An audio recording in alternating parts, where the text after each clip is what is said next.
So what will you propose? I don't believe in it is done this way in America, therefore we have to do it in Britain and we have to transport it to Nigeria.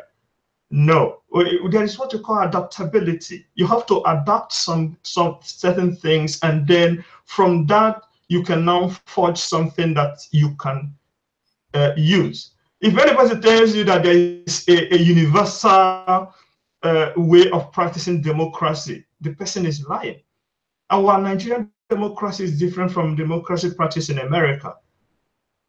Democracy is different from the one practiced in Britain. The one they are doing in Russia, I don't know what they are doing, but they call it a democracy. And so there are many forms of democracy. But what my problem with Africans is that we learn the wrong things too quickly. Well, like Victor mentioned earlier on, leaders like Lee Kuan Yew were in power for quite some time.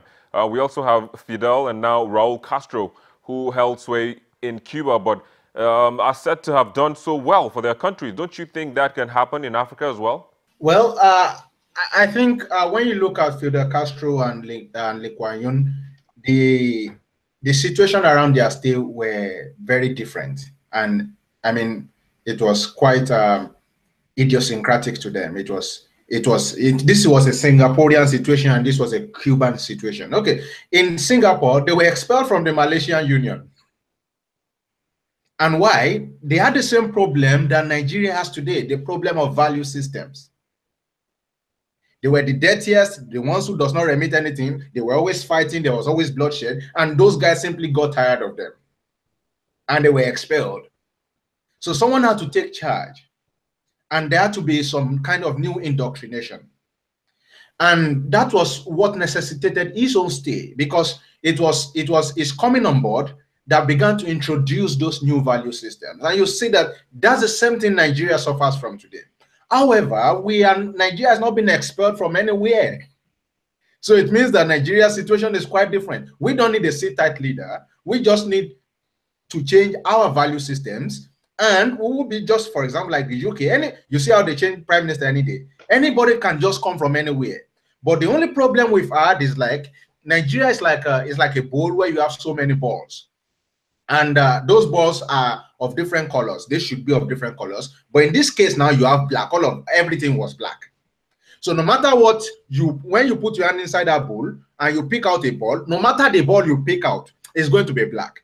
If you are now lucky and you're able to pick one white ball, and when eventually that white ball goes, what is left? You put your hand again, you pick out a black ball. That is what is wrong with us fundamentally in Nigeria. So if we begin to change our value system as a people, and everybody is white now, it will not matter who is coming on board. So that is why what we need to address in Nigeria is different from what Malaysia and Singapore had to address. Now in Cuba, they had a different problem. The problem was imperialism. Yes, maybe there's a micro trace of imperialism in Nigeria, but it's not as pronounced as it was in Cuba. They had to fight to defend themselves.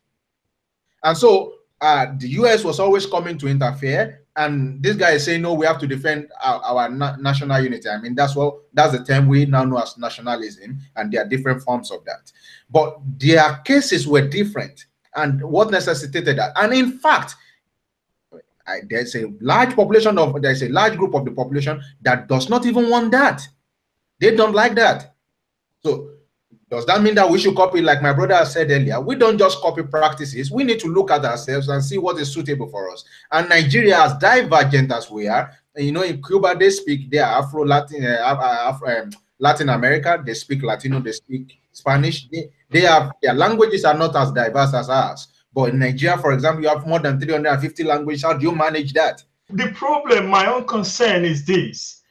I do not believe that someone is so good that there is no person that can be as good as him. You can only know how good someone is as a president if you have tried him. If you stay with one president forever, like Singapore, is Singapore the best country in the world? No. Do you know if the man that is leading them is even drawing them back? There is a possibility that there is someone that is better than him. But you can only know that he is better than him when he is given the chance to show what he can do.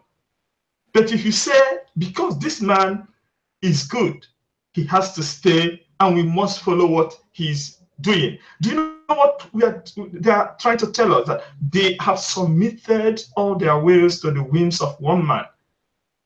No man knows everything.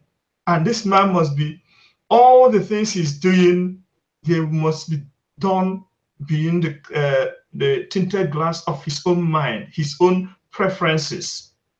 So let them try another person. If the person does not do well, and if they have gone around the whole country and seen that it is impossible to get someone to match what this man is doing, they can come back to me and say, yes, this is the only person we can get. No matter how good you are, I don't believe that there is nobody that is equally as good as you are. And if they get someone that is equally as good as they are, they may give them another flavor in leadership. All right, guys, thanks for joining us and sharing your thoughts. But this is where we have to leave the conversation. We'll take a break. And when we return, we'll be joined by Jermaine Sanwo-Olu to talk about building a new Nigeria. Please stay with us.